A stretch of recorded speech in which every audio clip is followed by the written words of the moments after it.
प्रयोगशालाको 6औं श्रृङ्खला लिएर म फेरि उपस्थित भइसकेकी छु। आज हामीले शाही सहकार्य नामको नयाँ अध्यायबारे चर्चा गर्नेछौँ। शाही सहकार्य तपाईहरू मार्फत प्रचण्डलाई यो विश्वास दिलाउन चाहन्छौं कि कुनै पनि हालतमा सेना परिचालन हुँदैन। पूर्व अधिराजकुमार धीरेन्द्र शाह माओवादी दूतहरूलाई भेटेर सन्देश दिँदै।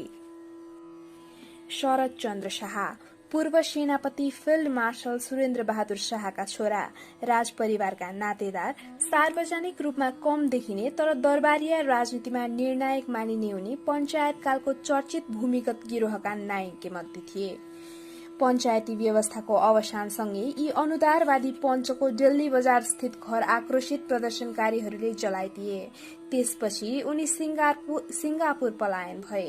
त्यही व्यवसाय गरेर बसेका शाह माओवादी द्वन्द्व चर्कन थालेपछि 2054 सालमा एकाएक स्वदेश फर्के। लगत्तै मैले लामो अन्तर्वार्ता लिएको थिएँ। त्यसमा उनी माओवादीका प्रशंसक जसरी प्रस्तुत भए, माओवादी आएपछि मात्र न्याय पाइन्छ भन्ने समेत सुन्न थालिएको छ। चुनदेवीको एउटा घरमा गरिएको कुराकानीमा उनले भने, नेपाल माओवादीहरूको उर्वरा भूमि हो भन्ने कुरा त उनीहरूको सफलताले देखाइरहेको छ। शाहले यस्तो भविष्यवाणी पनि गरे, फेरि अर्को साइकल आउने बेला भएको छ। राम्रो परिवर्तन होस् भन्ने कामना हो, तर के हुन्छ भन्न सकिन्न। के हुन्छ होइन, सायद के गर्न सकिन्छ भन्ने राजनीतिक मिशन बोकेरै उनी काठमाडौँ फर्किएका थिए। त्यसको माध्यम माओवादी बन्न सक्ने उनी जस्तै दरबार नजिकका अरू थुप्रैलाई पनि लागेको थियो। त्यसैले जनयुद्धका सुरुवाती वर्षहरूमा शहरका भारदारदेखि गाउँका पूर्व पञ्चसम्म सबैको मुखबाट माओवादीको प्रशंसा मात्र सुनिन्थ्यो। पञ्चायतकालीन मन्त्री तथा जाजरकोटे रजौटा तेज विक्रम शाहले त खुलेरै समर्थन गरे। माओवादीले सर्वसाधारण जनतालाई आक्रमण गरेका छैनन्। गाउँमा जो अन्यायी हुन् र अरूलाई मर्का पारेका छन् तिनीहरूमाथि मात्रै आक्रमण गरेको सुनेको छु। शाहको अन्तर्वार्ता माओवादीकै मुखपत्र जनादेशमा छापिएको थियो। रुकुममा बाफीकोटे राजा ध्रुव विक्रम शाह र रुकुमकोटे राजा लोकेन्द्र बहादुर शाहको त माओवादीसँग पञ्चायत कालदेखि नै घनिष्ठ सम्बन्ध थियो। यी ठकुरी रजौटाहरूले आफ्ना राजनीतिक स्वार्थका कारण माओवादी कार्यकर्तालाई संरक्षण दिने गरेका थिए। तीमध्ये ध्रुव विक्रमका छोरा विवेक कुमार शाह राजदरबारमा प्रमुख सैनिक सचिव पनि भए। कालान्तरमा राजा ज्ञानेन्द्रसँग माओवादीको वार्ता गराउने मुख्य सूत्रधारको भूमिकामा यिनै विवेक देखा परे। दरबारले हिंसात्मक जनयुद्धलाई कति रोमाञ्चक राजनीतिक मोड ठाने भने राजा वीरेन्द्रले आफ्ना भाइ धीरेन्द्र मार्फत माओवादी नेतृत्वसँग पत्राचार र कुराकानी नै गरे। राजावादी कम्युनिस्ट डाक्टर केशर जंग रायमाझीका छोरा एवं सैनिक अधिकृत दिलीप चंग रायमाझीलाई पनि माओवादी नेताहरूसँग वार्ता गर्न लगाइयो। माओवादीले पनि केही निश्चित उद्देश्यवश रुकुमदेखि राजधानीसम्मका दरबारियाहरूसँग सम्बन्ध राखेका थिए। ती उद्देश्य मध्ये मुख्य चाहिँ आफू विरुद्ध सुरुमै सेना परिचालन नहोस् भन्ने थियो। जब 2054-55 सालमा सेना परिचालनको प्रयत्न बढाइयो त्यसबेला चाहिँ माओवादीको नीति एवं प्रचार दरबार सेना विरुद्ध केन्द्रित थियो। तर 2055 जेठदेखि प्रहरीले किलोसेरा 2 अपरेसन थालेपछि माओवादी मुख्यतः कांग्रेस एमाले सरकार र प्रहरी विरुद्ध केन्द्रित भए। भारत विरोधी राष्ट्रियताको नारा चर्काए अनि सेना र दरबारसँग मित्रताको हात बढाए।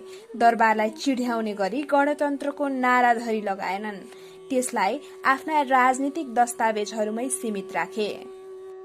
माओवादी दरबार दुवैको साझा तारो 2047 सालको संविधान थियो। माओवादी त्यसलाई च्यातेर आफूले चाहे जस्तो सत्ता ल्याउन चाहन्थे भने दरबारियाहरू 2047 सालको संविधानले राजतन्त्रलाई रबर स्ट्याम्प सरह बनाएको भन्दै असन्तुष्ट थिए। उनीहरूको लक्ष्य फरक थियो तर भत्काउनु पर्ने घर एउटै थियो। त्यही भएर 2046 सालदेखि किनारा लागेका राजवादी तत्त्वहरूले बहुदलीय व्यवस्था विरुद्ध सञ्चालित जनयुद्धलाई आफू सत्तामा पुनः स्थापित हुने एउटा अवसरका रूपमा लिए।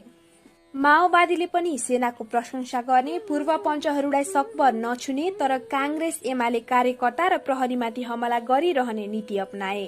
त्यसले गर्दा दरबार र सेना एकातिर, सरकार, राजनीतिक दलहरू र प्रहरी अर्कातिर भए। माओवादी पनि त्यस्तै ध्रुवीकरण चाहन्थे ताकि दरबार र दल मिलेर आफू विरुद्ध एकैचोटि नलागुन्। राष्ट्रवादको सूत्र।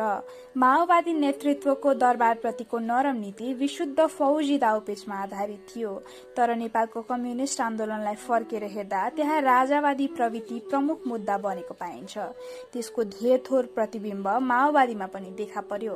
खास गरी केही माओवादी नेता राजावादी भनेका राष्ट्रवादी हुन्, उनीहरूसँग सहकार्य गरेर जानुपर्छ भन्ने धारणा राख्थे। त्यस्तो धारका प्रेरक स्रोत राजा महेन्द्र थिए। महेन्द्रले 2011 सालमा गद्दी सम्हाल्न साथ नेपालको बढ्दो भारतीय प्रभावलाई सन्तुलनमा राख्न कम्युनिस्ट चीनतिर सम्पर्क बढाएका थिए। परिणामस्वरूप दुई देशबीच 2012 साउन 17मा दौत्य सम्बन्ध कायम भयो, जसलाई उनले 2017 सालमा कू गरेपछि पञ्चायत व्यवस्था टिकाउन प्रयोग गरे। महेन्द्रले चिनिया छहारी सजिलै पाए, किनभने माओका शब्दमा महेन्द्र फिलिपिन्सका मार्कोस जस्ता कसैका दलाल नभई देशभक्त र राष्ट्रवादी राजा थिए, अनि महेन्द्रको नजरमा माओ महान नेता। 2018 सालमा माओलाई भेटेपछि महेन्द्रले बेजिङमा सार्वजनिक भाषण गर्दै भनेका थिए, हामी उहाँको बुद्धिमत्ता र राजनीतिज्ञताले अत्यन्त प्रभावित भएका छौं। माओलाई आदर्श मान्ने नेपाली कम्युनिष्टहरू पनि महेन्द्रको भारत विरोधी राष्ट्रवादबाट प्रभावित भएका थिए, अनि महेन्द्र चाहिँ खास गरी 2017 सालपछि कांग्रेसको प्रतिकार गर्न कम्युनिष्टहरूलाई उपयोग गर्न चाहन्थे। त्यस क्रममा उनले अविभाजित नेपाल कम्युनिष्ट पार्टी नेकपाका तत्कालीन महामन्त्री डाक्टर केशरजङ रायमाझीलाई नै प्रभावमा पारे।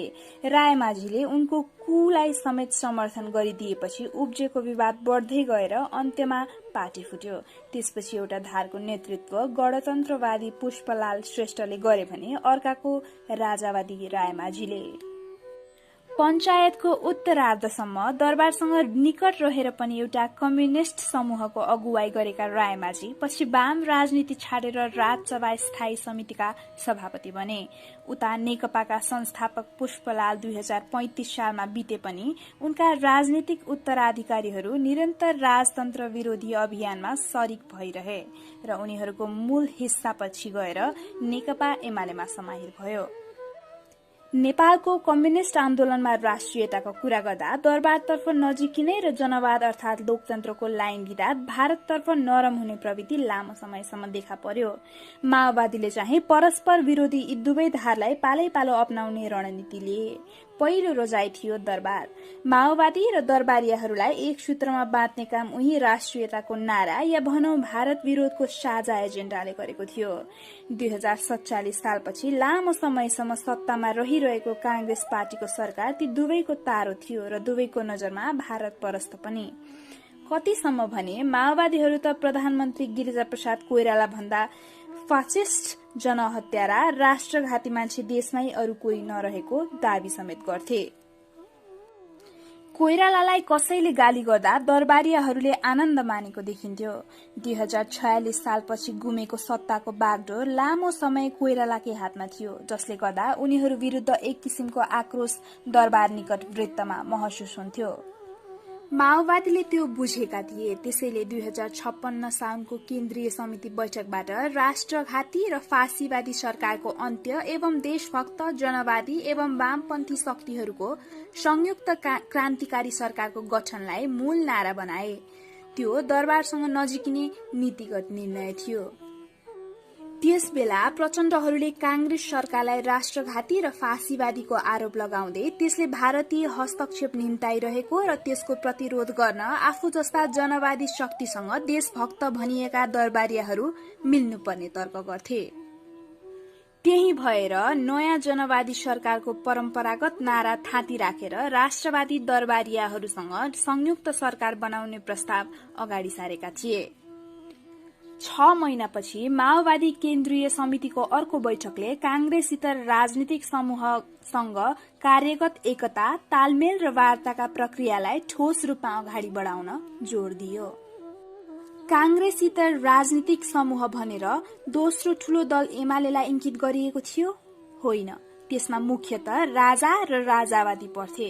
माओवादी नेता बाबुराम भट्टराईले लेखे, विदेशी दलालको पर्याय बनेका गिरिजा र कांग्रेसहरूतिर होइन, साम्राज्यवाद र विशेषतः भारतीय विस्तारवादका विरूद्ध संघर्ष गर्दै राष्ट्रियताको हमेशा अग्रपंक्तिमा रहँदै आएका कम्युनिष्टहरूतिर नै आफूलाई राष्ट्रवादी भन्ने राजा र राष्ट्रवादीहरूको स्वाभाविक निकटता हुनुपर्ने हो कि? यो राजावादीलाई खुला आह्वान थियो सहकार्यको। राजावादी पनि 2046 सालमा भारतीय समर्थनमा आफ्नो अधिकार हरण भएको र त्यसपश्चात दिल्लीले नेपालमा निरन्तर हस्तक्षेप गर्दै आएको ठान्थे। त्यसबीच भएका केही घटनाले उसलाई तर्साए पनि। उदाहरणका रूपमा भारतको गुप्तचर संस्था रले तयार पारेको Pakistan anti India activism Nepal नामको 78 पृष्ठ लामो प्रतिवेदनलाई लिन सकिन्छ। 2057 जेठ 30 मा इन्डिया टुडे म्यागजिन मार्फत सार्वजनिक गरिएको उक्त रिपोर्टमा नेपालमा भारत विरोधी गतिविधिमा संलग्न रहेको दावी गर्दै थुप्रै नेता, कर्मचारी र सर्वसाधारण पाकिस्तानी गुप्तचर आईएससी एजेन्ट भएको जथाभावी आरोप लगाइएको थियो र त्यसलाई नियन्त्रण गर्न हस्तक्षेपको वकालत गरिएको थियो। केही महिनापछि भारत लक्षित एउटा अनपेक्षित घटना भयो। भारतीय कलाकार ऋतिक रोशनलाई स्टार प्लस टेलिभिजनको अन्तर्वार्तामा नेपाल र नेपाली मन पर्दैन भन्ने हल्ला चर्किएर 2057 पुसमा काठमाडौँमा भारत विरोधी हिंसा भड्कियो, जसमा प्रहरीको गोलीबाट एउटी स्कुले बालिका सहित 6 जना मारिए। धनमालको ठूलो नोक्सानी भयो। छिमेकी मुलुकमा आफू विरुद्ध सजिएको दंगालाई दिल्लीले पनि गम्भीरतापूर्व लियो र त्यसपछि उसको नेपाल चासो अरु बढ्दै गयो। यो प्रकरणमा दरबारको ठूलो भूमिका रहेको दिल्लीको बुझाइ थियो। माओवादी र राजावादीमाझ चाहिँ ऋतिक प्रकरणसँगै अघोषित राष्ट्रवादी सहकार्य भइसकेको थियो। त्यो घटनालाई उचाल्नेमा मुख्यतः राजावादी तत्त्वहरू देखिन्थे भने सड़क प्रदर्शन चर्काउनेमा माओवादी पनि थिए। दबाव प्रधानमन्त्री कोइरालामाथि पर्यो। राजा वीरेन्द्रले उनलाई बोलाएर भने, होइन, अब स्थिति नियन्त्रण बाहिर गयो, संकटकाल लगाउनुपर्छ। राजाको प्रस्ताव कोइरालालाई स्वीकार्य थिएन। त्यसैले भने, सरकार स्थिति नियन्त्रणमा आउँछ, प्रहरीले सम्हाल्न सक्छ, त्यसमा आत्तिनुपर्ने कुरा छैन। कोइरालाका भनाइमा राजा संकटकाल घोषणा गरेर जनताका अधिकार कटौती गर्ने पक्षमा देखिए। शक्ति हत्याउने दाउमा लागेको देखियो। राजासँग कुरा भएपछि मैले मन्त्रीहरूलाई पनि भनेको थिएँ, राजाको राम्रो लक्षण म देख्दिन। त्यतिन्जेलमा राजावादीहरूले माओवादीसँग सहकार्यको खुला वकालत गर्न थालिसकेका थिए। राष्ट्रिय सभामा राजाद्वारा मनोनित सांसद रमेशनाथ पाण्डेले माओवादी मुखपत्रमै अन्तर्वार्ता दिए।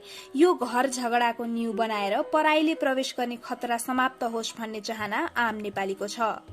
पराई अर्थात भारतको सम्भावित हस्तक्षेप संकेत गरेका पाण्डे माओवादीको देशभक्त सूचीमा चढिसकेका थिए। सुरुमा उनीसँग माओवादी नेता रविन्द्र श्रेष्ठले काठमाडौँमै भेटेर छलफल गरे अनि आफ्ना विश्वासपात्र क्षेत्रीय ब्यूरो सदस्य चन्द्रमान श्रेष्ठको साथ लगाएर दिल्ली पठाए, जहाँबाट मोटरमा नोएडा छेउ पुगेर उनले प्रचण्ड र बाबुरामलाई भेटे।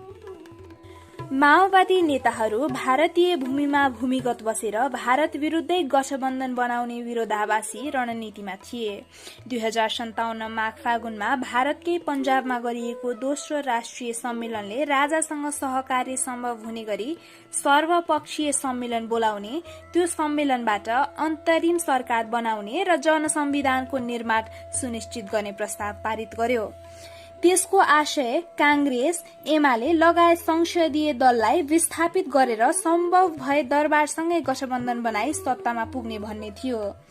त्यसो हुन नसके कम्तीमा आफ्नो कारणबाट सरकार र दरबारबीच अन्तर्विरोध सिर्जना भए पनि फाइदै हुने उनीहरूको ठम्याइ थियो। रायमाझीको रोल। माओवादीको हिंसात्मक क्रियाकलापबाट राजनीतिक लाभ उठाउन सकिन्छ भन्ने भए पनि भारतमा बसेर जनयुद्ध चलाइरहेका कारण माओवादी नेताहरूप्रति राजा वीरेन्द्रको दृष्टिकोण भने संशयपूर्ण थियो। त्यो संशय मेटाउन उनले सेनाको युद्ध कार्य महाशाखाका प्रमुख कर्णेल दिलीप जंग रायमाझीलाई खटाए। राजा बुझ्न चाहन्थे भारतसँग माओवादीको सम्बन्ध के हो, उनीहरू त्यहाँबाट सञ्चालित हुन् कि होइनन्। राजाले बुझ्न दिएका अरू विषय थिए माओवादी आन्दोलनमा आम जनताको सहभागिता कस्तो छ, के उनीहरू राजनीतिक विचारधाराबाटै प्रभावित भएर लागेका हुन् वा सरकारसँग असन्तुष्ट भएर मात्र हतियार उठाएका हुन्। प्रहरीले जथाभावी कार्यवाही गरेकाले बदला लिन मात्र माओवादी भएका त होइनन्, कि माओवादीको दबावमा परेर बन्दुक बोकेका हुन्।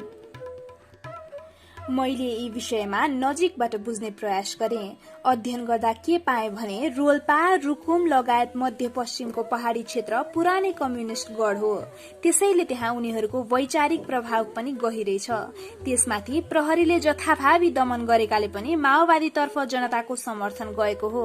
जहाँसम्म पूर्वी क्षेत्रको कुरा छ त्यहाँ चाहिँ लहर मात्रै हो, रायमाझीले आफ्नो रिपोर्टमा उल्लेख गरे। 2057 सालमा माओवादीले प्रहरीलाई पछाडि पार्न थाले जस्तो देखिएपछि त्यस्तो अध्ययन गराइएको थियो। राजा वीरेन्द्रले तपाईलाई नै चाहिँ किन छाने होलान्? ब्रिगेडियर जर्नलबाट सेवा निवृत्त भएको धेरै वर्षपछि मैले उनलाई सोधेँ। कम बोल्ने स्वभावका रायमाझीले यति मात्र भने, राजा वीरेन्द्र मेरो कामबाट प्रभावित थिए। मैले दरबारमा पठाउने गरेको रिपोर्टबाट पनि उनी इम्प्रेस्ड भए जस्तो लाग्छ। सेनामा मेरो ट्र्याक रेकर्ड पनि राम्रो थियो। फेरि म डाक्टर केशरजंग रायमाझीको छोरा थिएँ, सायद त्यो पृष्ठभूमिले पनि काम गर्यो। दरबारले विश्वास गर्नुको एउटा मुख्य कारण सम्भवतः त्यही थियो कि उनी राजाहरूका पुराना विश्वासपात्र डाक्टर रायमाझीका छोरा थिए। फेरि त्यस बेला उनले सेनाको युद्ध कार्य महाशाखा प्रमुखका रूपमा माओवादी सम्बन्धी जानकारी बटुल्ने र अपरेशनल प्लान बनाउने जिम्मा पनि पाएका थिए। सैन्य गुप्तचर निर्देशनालय DMI, प्रहरी र गुप्तचर विभागबाट आएका इन्टेलिजेन्स रिपोर्टहरूका आधारमा आफ्नो टिप्पणी र विश्लेषण समेत राखेर राजालाई नियमित जाहेरी पठाउने काम उनैलाई सुम्पिएको थियो। 2036 सालदेखि 4 वर्ष दरबारभित्र एउटा बटालियनमा बसेको अनुभव पनि उनलाई थियो। दरबारबाट विशेष जिम्मेवारी पाएपछि रायमाझीले राजा वीरेन्द्रलाई सैनिक सचिव विवेक कुमार शाह मार्फत र सेनापति प्रज्वल शमशेर राणालाई चाहिँ सोझै रिपोर्टिङ गर्थे। माओवादी बारे बुझ्दै जाँदा उनीहरूसँग सम्पर्क हुन सक्ने देखेपछि रायमाझीले सेनापति राणालाई सोधे, माओवादीले भेट्ने प्रयास गरे भने के गर्ने? सेनापतिले सैनिक सचिव शाहलाई सोधे, अनि शाहले राजालाई। रायमाझीले अगाडि बढ्ने निर्देशन पाए। रायमाझीको माओवादीसँग पहिलो साक्षात्कार भयो 2057 सालको अन्त्यतिर। काठमाडौँमा सक्रिय भूमिगत नेता कृष्णध्वज खड्कासँग भेटे उनले शिक्षक माधव मरहट्टा मार्फत। बालाजु वनस्थली छेउ मरहट्टाकै घरमा भएको थियो त्यो भेट। रायमाझीका भनाइमा पहिलो भेटमा उनीहरूको मनस्थिति बुझ्ने काम मात्र भयो। त्यसपछि रायमाझीको सम्पर्क सूत्र बने पुराना वामपन्थी कार्यकर्ता DR लामिछाने, जसको केशरजंग रायमाझी कहाँ पहिल्यैदेखि आउजाउ थियो र प्रचण्डसँग पनि पहुँच थियो। फलस्वरूप दिलीप जंग अर्को भेटघाट भयो माओवादी नेता हरिभक्त कणेलसँग। बौद्धको एउटा घरको जुन कोठामा उनीहरूको कुराकानी भयो त्यहाँ आफूलाई काम अराउने राजा वीरेन्द्रको तस्विर भित्तामा देखेपछि रायमाझीलाई एक किसिमको छाप पर्यो। तत्कालै अर्कातर्फ दलाई लामाको तस्विर मुनि 500 भारतीय रुपैयाँको नोट चढाएको देख्दा उनलाई कस्तो कस्तो लाग्यो रे। त्यहाँको कुराकानी पनि धेरै उपलब्धिमूलक भएन, सामान्य कुराकानी गरेर फर्किए, रायमाझीले सुनाए। उस बेलाका भूमिगत नेता कणेलले रायमाझीलाई सेनाको कर्णेल होइन अर्कै कोही व्यक्ति ठानेर भेटेका थिए। कणेलसँगको भेट सम्बन्धी विस्तृत रिपोर्ट आफूले राजा वीरेन्द्रलाई दिएको र उनले पढेको रायमाझी सम्झन्छन्। रायमाझीले अन्डरकभर भई अनेक आवरणमा यस्तो भेटघाट बढाउँदै थिए। 2058 जेठमा दरबार हत्याकाण्ड हुनुभन्दा केही दिन अघि बुटवलमा प्रचण्ड र बाबुरामसँगै भेट्ने भनिएको थियो। तर सम्पर्क सूत्र डीआर लामिछानेले उनलाई शक्तिनगर क्षेत्रको जुन घरमा पुर्याए त्यहाँ ती दुई शीर्ष नेता थिएनन्। उनीहरू प्राविधिक कारणले आउन नसकेको बताइयो। बुटवलमा कुरा गर्न टोप बहादुर रायमाझी र अर्का एक नेता आएका थिए। ती अर्का नेता रहेछन् लडाकुका डेप्युटी कमान्डर चन्द्रप्रकाश खनाल अर्थात् बलदेव, जसलाई रायमाझीले धेरै वर्षपछि टिभीमा देखेपछि मात्र चिने। माओवादीसँग प्रहरी हारिरहेको र सेना ब्यारेकबाट निस्कनु पर्ने अवस्था आउन लागेको बिन्दुमा त्यो भेटघाट गरिएको थियो। त्यसबेला उनीहरू के गर्दैछन्, के योजना छ भनेर बुझ्ने मिसन थियो। रायमाझीले भने त्यो विशुद्ध मिलिटरी डिप्लोमेसी अन्तर्गत गरिएको थियो। हामी त्यसलाई ब्याम्बो एप्रोच भन्ने गर्छौं। लड्ने भए पनि वा मिल्ने भए पनि बाँस जस्तै लचिलो भएर दुश्मनबारे जानकारी बटुलिरहनु। रायमाझीले राजा वीरेन्द्रका तर्फबाट माओवादीलाई स्पष्ट सन्देश दिए। सशस्त्र गतिविधि छाडेर सड़क आन्दोलनमा आउने भए त्यसलाई सकारात्मक रूपमा हेरिनेछ र उनीहरूका लडाकुलाई व्यवस्थापन पनि गर्न सघाइनेछ। त्यसका लागि माओवादीले संवैधानिक राजतन्त्र स्वीकार्नु पर्ने प्रस्ताव पनि रायमाझीले राखे। लामो कुराकानीपछि हौसिएर टोप बहादुरले टोपी फ्याँक्दै, ल हामी संवैधानिक राजतन्त्र मान्छौं, तर त्यसका निम्ति तपाईहरूले वातावरण बनाउनु पर्छ समेत भनेको रायमाझी सम्झन्छन्। त्यही बेला अरू माओवादी नेता चाहिँ अनेक रूप रंगका राजावादीसँग भेट्दै त्यस्ता व्यक्ति कहाँ पुगे जो राज परिवारकै सदस्य थिए, अर्थात् राजाका सहोदर भाइ धीरेन्द्र। भेटवार्ता धीरेन्द्रसँग। पञ्चायतकालमा भूमिगत गिरोह मार्फत शासकीय हैकम चलाएका धीरेन्द्र शाह भाउजू रानी ऐश्वर्यसँग ठाकठुक परेर 2044 सालमै युरोप भासिएका थिए। अधिराज कुमारको पदावी समेत त्यागेर बेलायतमा बिहेबारी गरेर बसेका धीरेन्द्र 12 वर्षमा खोलो पनि फर्कन्छ भने जसरी ठ्याक्कै 12 वर्षपछि एकाएक काठमाडौँमा प्रकट भए। जसरी केही वर्ष अघि उनका पुराना सहयोगी शरदचन्द्र शाह स्वदेश फर्केका थिए। देश द्वन्द्वमा होमिँदै गएका बेला धीरेन्द्रको स्वदेश आगमन अर्थपूर्ण थियो। फर्के लगत्तै उनको मुखबाट राजनीतिक टिक्का टिप्पणी निस्कन थाल्यो।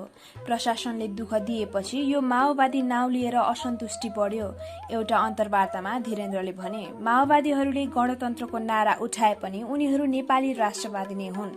यसकारण हामीले वार्तालाई नै पहल दिनु जाति हुन्छ। त्यस लगत्तै 2057 असार 24मा दरबार समर्थित राष्ट्रवादी युवा मोर्चाले काठमाडौँमा गरेको विचार गोष्ठीमा प्रमुख अतिथि बनेर धीरेन्द्र सार्वजनिक भए। त्यही कार्यक्रममा कलाकार मोहन निरौलाले राजनीतिक दलका नेताहरूको आलोचना गर्ने क्रममा अहिलेको स्थितिमा सुधार ल्याउन प्रधानमन्त्री गिरिजाप्रसाद कोइरालालाई मार्नुपर्छ भने पनि म त्यसमा तयार छु, अन्य नेताहरूलाई मार्न पनि तयार छु भन्ने चर्को अभिव्यक्ति दिएका थिए। धीरेन्द्रको उपस्थितिमा दिइएको त्यो धम्की विरुद्ध कांग्रेस र एमालेका सांसदले संसदमा चर्को आपत्ति जनाए। उनीहरूले पूर्व राजकुमारको रोहबरमा प्रधानमन्त्रीलाई मार्ने खुल्लम खुल्ला धम्की दिइएकामा कारबाहीको माग राखे। रक्षार्थ माओवादी खडा भए। बाबुराम भट्टराईले लेखे, अच्युत कृष्ण खरेल जस्तो 2046 चैत्र 24 को जनहत्यारालाई ससम्मान अहिलेसम्म प्रहरी प्रमुख बनाउनेहरूले अधिराज कुमारको पदावीबाट वञ्चित भइसकेका धीरेन्द्र शाहमाथि आफ्नो आक्रोश पोख्नुको के औचित्य रहन्छ? धीरेन्द्रले माओवादीलाई राष्ट्रवादी भन्दै अन्तर्वार्ता दिनु र बाबुरामले उनीमाथि सहानुभूति दर्शाउँदै लेख लेख्नुको एउटा नयाँ राजनीतिक सम्बन्ध स्थापित भएको तर्फ संकेत गर्थ्यो। केही समयपछि नै माओवादी प्रमुख प्रचण्डले धीरेन्द्र शाहका नाममा आएको लामो पत्र पाए। त्यसमा राज संस्था र माओवादी मिलेर के कसरी कस्तो काम गर्न सकिन्छ भन्ने खेसरा केरिएको थियो। सामाजिक आर्थिक कार्यक्रमका कुरा उल्लेख गरे पनि राजनीतिक पक्षबारे धेरै लेखिएको थिएन। तर राजाले भाइ मार्फत विद्रोहीलाई वार्तामा आमन्त्रण गरिसकेका थिए। धीरेन्द्रले एक बुद्धिजीवी मार्फत सम्पर्क गरेका थिए। माओवादी पार्टीले थप कुराकानी गर्न बुद्धिजीवी मोर्चाकै काठमाडौँ इन्चार्ज कृष्णध्वज खड्कालाई अगाडि सार्यो।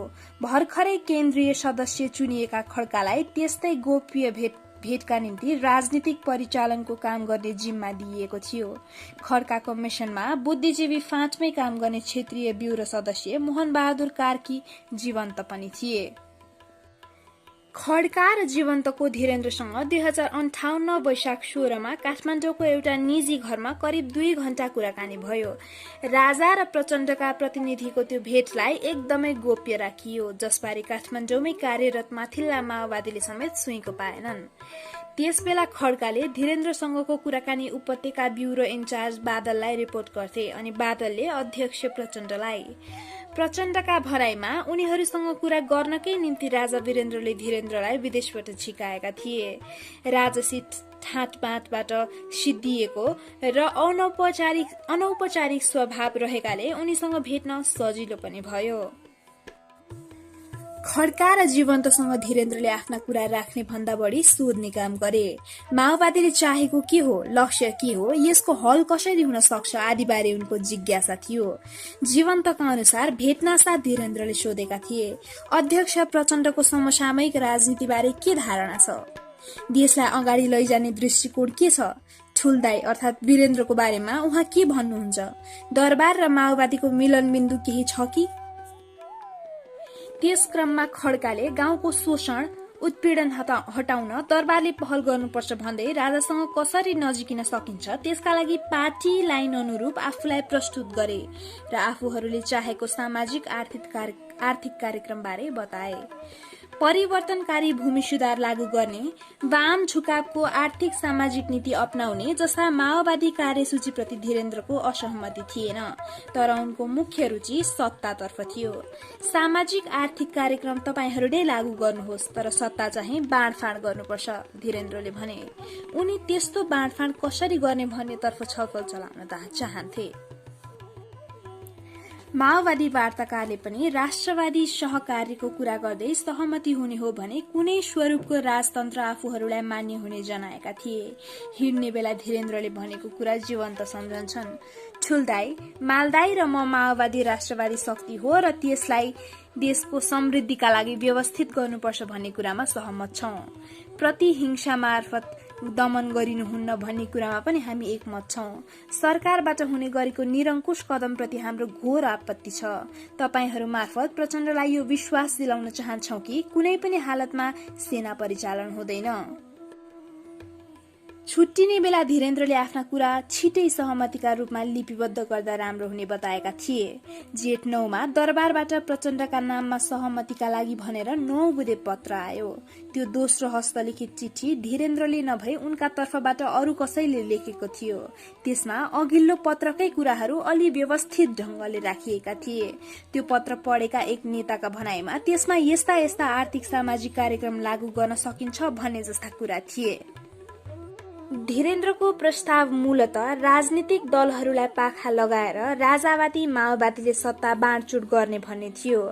हामीलाई प्रधानमन्त्री पद दिने, सेना चाहिँ आफैले राख्ने खालको सोचाइ उनीहरूको देखिन्थ्यो। उसबेला दरबारसँग संवादमा संलग्न माओवादी स्रोत उल्लेख गर्छ।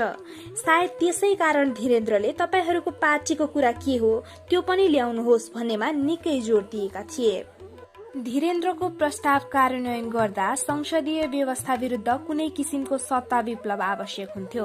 दरबार र माओवादी बीच सत्ता गठबन्धन सम्भव थियो थिएन भन्ने बारे अन्तिम टुङ्गो सायद राजा वीरेन्द्र र प्रचण्ड बीच आम्ने सामने वार्ता भएको भए लाग्थ्यो। त्यस्तो शिखर भेटको प्रयास पनि हुँदै थियो। प्रचण्डले राजा वीरेन्द्रसँग के कुरा गर्ने भन्ने बारे बुँदा टिप्न समेत थालिसकेका थिए। धीरेन्द्रले दोस्रो पत्रको जवाफ 15 दिनभित्र आइपुग्नु पर्ने ताकेता पनि गरिरहेका थिए। प्रचण्डका अनुसार धीरेन्द्रले कृष्णध्वज खड्कासँग कुरा हुँदाखेरि ठुलदाईले पनि भेट्न खोजी बक्सेको छ, खालि दरबारबाट छडेर निक्लिएर तपाईहरू कहाँ आउन गाह्रो भएर मात्रै हो भनेका थिए। सरकारी संयन्त्रदेखि आफ्ना सचिव र सुरक्षा घेरालाई छक्क्याएर आतंकवादीका अगुवा भनिएका प्रचण्डलाई भेट्न राजालाई सजिलो थिएन पनि। खड्कासँगको भेटमा धीरेन्द्रले यसो पनि भनेका थिए, पहिला मालदाईसँग अनि ठुलदाईसँग भेट गर्नुपर्छ। तर लगत्तै उनले अलि फरक सन्देश पठाए। ठुलदाई मानिरहनु भएको छैन, तर उहाँलाई मनाउन सकिन्छ। मालदाई र दिपेन्द्रसँग पनि कुरा भएको छ, उनीहरू मानेका छन्। अर्थात् माओवादी मिशनमा युवराज दिपेन्द्रदेखि अधिराज कुमार ज्ञानेन्द्रसम्म संलग्न थिए। तर शिखर भेटको प्रयत्न हुँदाहुँदै बीचमा यस्तो दुर्घटना भयो जसबाट प्रचण्डलाई भेट्न खोज्ने राजा वीरेन्द्र, भेटाउन खोज्ने धीरेन्द्र र त्यसबारे जानकार दिपेन्द्र समेत मारिए। शाही सम्हारबाट एकजना मालदाई अर्थात् अधिराज कुमार ज्ञानेन्द्र मात्र जोगिए। नयाँ राजा बन्ने सौभाग्य उनैलाई जुर्यो। कम्बोडियाको कल्पना 2028 सालमा गद्दीमा बस्न साथ राजा वीरेन्द्रले पूर्वको झापामा सानोतिनो माओवादी विद्रोहको सामना गर्नु परेको थियो। त्यसलाई त दबाएरै ठिक पारे, तर पश्चिमबाट उठेको माओवादको अर्को मुस्लो नियन्त्रण गर्न उनले सरकारलाई सेना चलाउनै दिएका थिएनन्। त्यसैले भन्ने गरिन्छ जनयुद्ध प्रचण्डले थाले, तर यसलाई जोगाउने र हुर्काउने काम राजा वीरेन्द्रले गरे। तपाईहरूको राजा वीरेन्द्रसँगको सम्बन्ध चाहिँ कस्तो हो? 2062 सालमा सोद्धा प्रचण्डको जवाफ थियो, सेना परिचालन गरेपछि झन खुन खराबा हुन्छ भनेर हो वा बेला भएको छैन भनेर। उनी अर्थात् वीरेन्द्र सैनिक कारबाही थालिहाल्ने पक्षमा थिएनन्। हामी पनि हाम्रै कारण सेना आइहालोस् भन्ने चाहन्न थियौं। बरु वीरेन्द्र धीरेन्द्रसँग अप्रोच गरेर रोकिन्छ भने रोकियोस् भन्ने चाहन्थ्यौं, किनभने हामी बलियो भइसकेका थिएनौं। हाम्रो सेना पनि बलियो भइसकेको थिएन, हामीसँग हतियार पनि राम्रोसँग आइसकेको थिएन। त्यही बेला सेना आइदियो भने त अप्ठ्यारो हुन्छ भन्ने हामीलाई लागेको थियो। त्यहाँनिर उनीहरूको र हाम्रो स्वार्थ मिल्न गएको हो। त्यसैले हामीले भन्यौं अघोषित कार्यगत एकता। अरूसँग नभई राजा वीरेन्द्रसँगै त्यस्तो कार्यगत एकता हुनुको कारण के थियो? मैले सोधेँ। प्रचण्डको भनाइ थियो वीरेन्द्र स्वाभाविक गतिले आएका राजा थिए, त्यसैले उनको दिमागमा देश र जनताबारे अलि स्वाभाविक चिन्तन थियो। सामन्त वर्गकै भए पनि धेरै मान्छे मरेको देख्न उनलाई गाह्रो पर्थ्यो। 2036 सालमा पनि धेरै मरेको त होइन नि, जनमत संग्रह भनिहाले उनले। 2046 सालमा पनि 1000 मान्छे मारेको भए त्यो आन्दोलन नै सिद्धिन सक्थ्यो, तर त्यतातिर जानुभन्दा बहुदलतिर गइहाले। ठूलो खुन खराबा नगरिकन उनले विकल्प दिन खोजेको देखिन्छ। त्यसकारण हामीले उनमा सामन्ती उदारवादी चरित्र देख्यौं। प्रचण्डले अगाडि बताए। फेरि उनले हाम्रो आन्दोलनको शान्तिपूर्ण समाधान छ कि छैन भनेर उपाय खोज्दै थिए। धीरेन्द्रलाई पठाए, आफै पनि हामीसँग भेट्न चाहन्थे। हुन त त्यसबाट फाइदा उठाउँ भन्ने उनको स्वार्थ पनि थियो होला, तर हामीलाई न्याक्नका लागि मात्र भेट्न खोजेका थिए भन्ने लाग्दैन। अलिकति दिएर हुन्छ भने देश चाहिँ बनोस् भन्ने सोचेका हुन सक्छन्। राजनीतिक घटनाक्रम अगाडि बढ्दै जाँदा एउटा बिन्दुमा पुगेर वीरेन्द्रले कम्बोडियाली राजा नरोत्तम सिंहानुकको जस्तै भूमिका खेल्न सक्ने परिकल्पना समेत प्रचण्डहरूको थियो। कम्बोडियामा कम्युनिस्ट खमेर रुजहरूले राजतन्त्रसँग मिलेर क्रान्ति गर्ने, राजालाई केही अवधि राष्ट्र प्रमुखका रूपमा राख्ने अनि उनलाई पनि हटाएर जनवादी गणतन्त्र घोषणा गर्ने जुक्ति अपनाएका थिए। त्यसको पुनरावृत्ति नेपालमा पनि हुन सक्ने माओवादी नेतृत्वको विश्वास थियो। प्रचण्डकै शब्दमा, त्यस बेला कम्बोडियाका राजा नरोत्तम सिंहानुकका रूपमा राजा वीरेन्द्रलाई सोच्थ्यौं। वीरेन्द्रलाई सिंहानुक जस्तो बनाउन सम्भव छ कि भनेर विचार गर्दै थियौं। वीरेन्द्रको सोचाइ नेपाली जनतालाई दमन गरेर मात्र समस्या पार लाग्ने छैन भन्ने खालको थियो।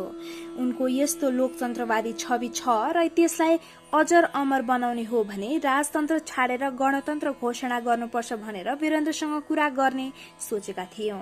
गणतन्त्र बारे दुविधा भएर वीरेन्द्रसँग कुरा गर्न खोजेका थिएनौं। कम्बोडियाका राजा भन्दा एक कदम अगाडि बसेर गणतन्त्र घोषणा गरे उनी सधैँ सम्मानित हुनेछन् भन्ने लाग्थ्यो। उस बेलाका प्रचण्ड निकट पूर्व माओवादी नेता रविन्द्र श्रेष्ठका भनाइमा राजा वीरेन्द्रलाई सके राष्ट्रपति बनाउने, नसके सेरेमोनियल राजा राख्ने र सेना चाहिँ आफ्नो मातहत ल्याउने प्रचण्ड बाबुरामजीहरूको कल्पना थियो। तर के वीरेन्द्र स्वयं चाहिँ नेपाली सिंहानुक बन्न तयार थिए? त्यो चाहिँ कुनै कोणबाट हेर्दा पनि पुष्टि हुन्न। माओवादीको संवाद भएको राज परिवारको उच्च तह भनेका धीरेन्द्र मात्र हुन्। वीरेन्द्रको धारणालाई उनले के कति प्रतिनिधित्व गरे त्यो पक्ष पनि विचारणीय छ। त्यसमाथि वीरेन्द्र स्वयंले प्रचण्डसँग भेट्न नचाहेको अन्तर्विरोधी कुरा समेत आएको थियो। एउटा सत्य के हो भने माओवादी नियन्त्रण गर्ने नाममा सरकारले प्रहरी मार्फत जे जस्तो कार्यवाही गर्दै थियो र नेपाली बीच जस्तो काटमार भइरहेको थियो त्यो ठीक होइन। माओवादी विद्रोहको शान्तिपूर्ण समाधान खोज्नुपर्छ भन्नेमा चाहिँ राजा वीरेन्द्र थिए। त्यसैले उनी भाइ धीरेन्द्र मार्फत माओवादीसँग संवादमा थिए भने यता प्रधानमन्त्री गिरिजाप्रसाद कोइराला चाहिँ सेना परिचालन गरेरै विद्रोहीलाई दबाउनु पर्ने निर्णायक मोडमा पुगिसकेका थिए। प्रधानमन्त्रीको पल्टन 2057 सालको अन्त्यसम्म आइपुग्दा माओवादी जनयुद्धले गृहयुद्धको रूप लिन थालिसकेको थियो। एउटै घटनामा दर्जनौं प्रहरी मारिन थालेका थिए तापनि सेना लड्न तयार थिएन। त्यस्तो विरोधाभासबाट प्रधानमन्त्री कोइराला वाक्क दिक्क भइसकेका थिए। त्यसैले उनी आफ्नो पल्टन नै लिएर राजा वीरेन्द्रलाई दबाब दिन दरबार गए। प्रधानमन्त्रीको टोलीमा मन्त्री, सचिव, प्रधान सेनापति, आइजिपी, सेना र प्रहरीका अधिकारी सहित 17 जना थिए। उद्देश्य थियो सेना परिचालनका निम्ति राजालाई दबाब दिनु। त्यहाँ जानु अघि प्रधानमन्त्री निवास बालुवाटारमा के बोल्ने के नबोल्ने भनेर रिहर्सल समेत गरिएको थियो।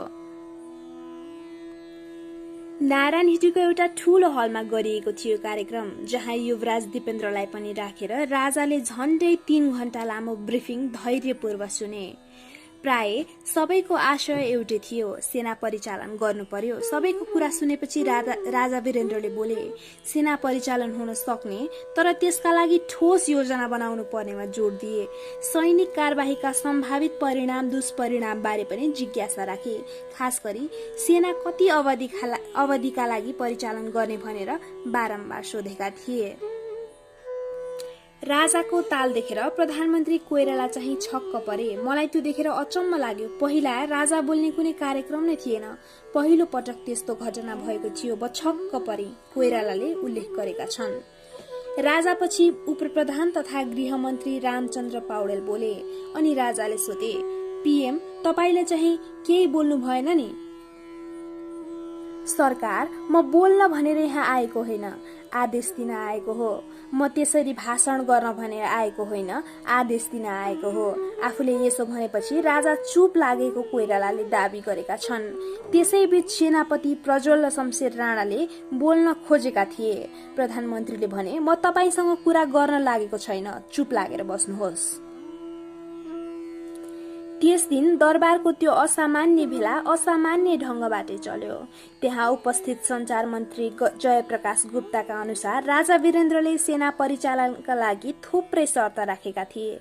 जस्तै सेना परिचालन पूर्व सरकारले माओवादीसँग कम्तीमा 1 पटक भए पनि वार्ता गर्नुपर्ने, परिचालनका लागि संसदका सबै दलको सहमति लिनुपर्ने, सेना परिचालन भइसकेपछि अनिवार्य रूपमा आवश्यक पर्ने ठूलो धनराशि बेहोर्ने तत्काल बजेटको पुनर्संरचना हुनुपर्ने, एक पटक सेना परिचालन भइसकेपछि तोकिएको कार्यादेश पूरा नहुँदै बीचमै फिर्ताको निर्णय गर्न नहुने आदि।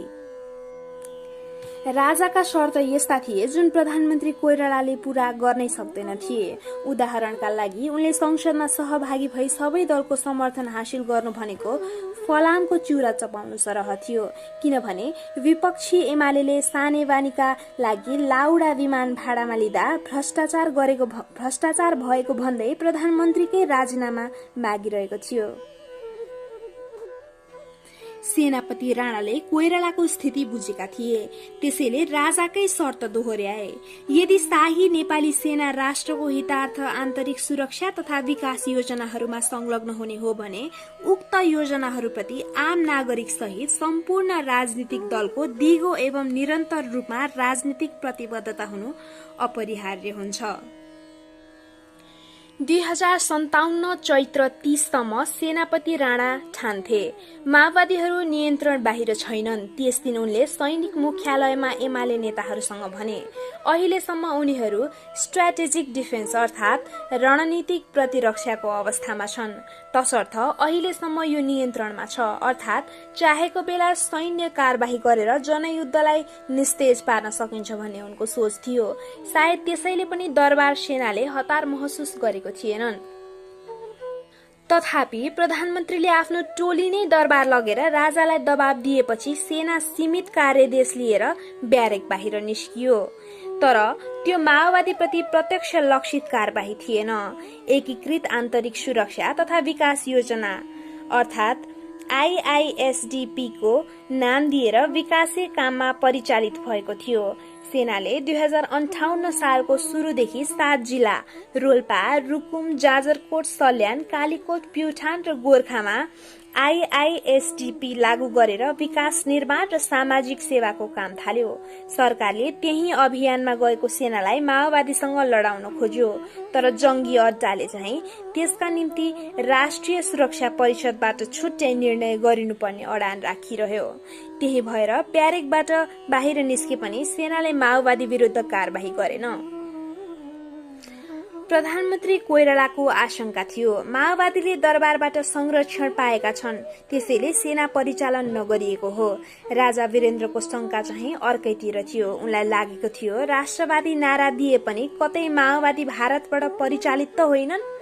2057 सालमा प्रधानमन्त्री छँदै कोइरालाले राजा वीरेन्द्रसँग यसैको सेरोफेरोमा गरेको कुराकानी 5 वर्षपछि बीबीसीलाई सुनाएका थिए। मैले महाराज धिराजलाई भने यो माओवादीको फेनोमेना के हो सरकार, त्यो थाहा नभई यो समस्या समाधान गर्न सकिँदैन। म त अलि दिन सरकारमा बसे र हटे। सरकार त निरन्तर होइबक्सन्छ, त्यसकारण सरकारलाई यसको फेनोमेना थाहा होला भन्नु पर्यो। घुमाई फिराइकन इन्डिया भन्ने कुरा महाराज धिराजबाट भयो। मैले इन्डियासँग किन हुन सक्छ सरकार, इन्डिया आफै उत्तरी सीमाको असम मिजोरममा समस्यामा फसेको छ, फेरि यता पाकिस्तानसँग कश्मीर मुद्दामा फस्या छ भने कुनै किसिमको समस्या नरहेको यो एरियामा समस्या खडा गरेर हडेक किन लिन्छ, इन्डियाले भन्दा राजा मौन रहे। राजा वीरेन्द्रले मनकै कुरा गरेका थिए भने मान्नुपर्ने हुन्छ। माओवादी प्रति उनको दृष्टिकोण प्रचार भए भन्दा फरक थियो। उनी माओवादी उत्थानका पछाडि भारतीय भूमिका जोडिएको देख्थे। त्यसो हुँदा भारतीय पक्षसँग समझदारी कायम नगरी फौजी कारबाही थाल्दा प्रत्युत्पादक हुने उनको बुझाइ थियो।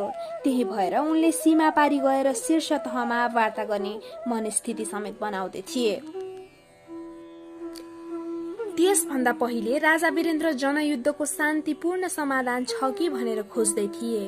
त्यही उद्देश्यले भाइलाई माओवादी नेताहरूसँग कुराकानी गर्न पठाएका थिए। परिपक्व परिस्थिति निर्माण नभई हडबडीमा सेना निकाल्न नहुने उनको मान्यता थियो। आन्तरिक द्वन्द्वमा सेना सामेल भएपछि नेपाली माझ मारामार हुने र त्यो रक्तपातले मुलुकलाई अन्त्यहीन गृह युद्धतर्फ डोहोर्याउन सक्ने खतरा उनले देखेका थिए। सेना भनेको अन्तिम अस्त्र हो, जसको प्रयोग जित्ने शर्तमा मात्र गरिनुपर्छ, नत्र त्यसले बाह्य हस्तक्षेपको ढोका खोल्छ भन्ने उनको ठम्याइ थियो। सबभन्दा प्रमुख कारण के हो भने सेनापति राणा चाहिँ उनले पनि देशको द्वन्द्व नियन्त्रण बाहिर गइ नसकेको ठानेका थिए। त्यसैले जनयुद्धबाट बढेको अस्थिरतालाई प्रयोग गरेर 2046 सालमा गुमेको अधिकार फर्काउन सकिने सोचाइ राखेका थिए। तर उनी भाइ ज्ञानेन्द्रले जसरी उत्ताउलो ढंगबाट सत्ता हत्याइहाल्ने पक्षमा थिएनन्। आफ्नो लोकप्रियता बढ्दै जाओस्, संसदवादी आफै लोकप्रिय हुँदै जाउन् र बिग्रेको परिस्थिति सम्हाल्न सबैले राजालाई गुहारुन् भन्ने खालको सोचाइ देखिन्थ्यो। त्यही बेला एउटा यस्तो अकल्पनीय घटना भयो जसले नेपालको इतिहासलाई नै अनपेक्षित दिशातिर मोडिदियो।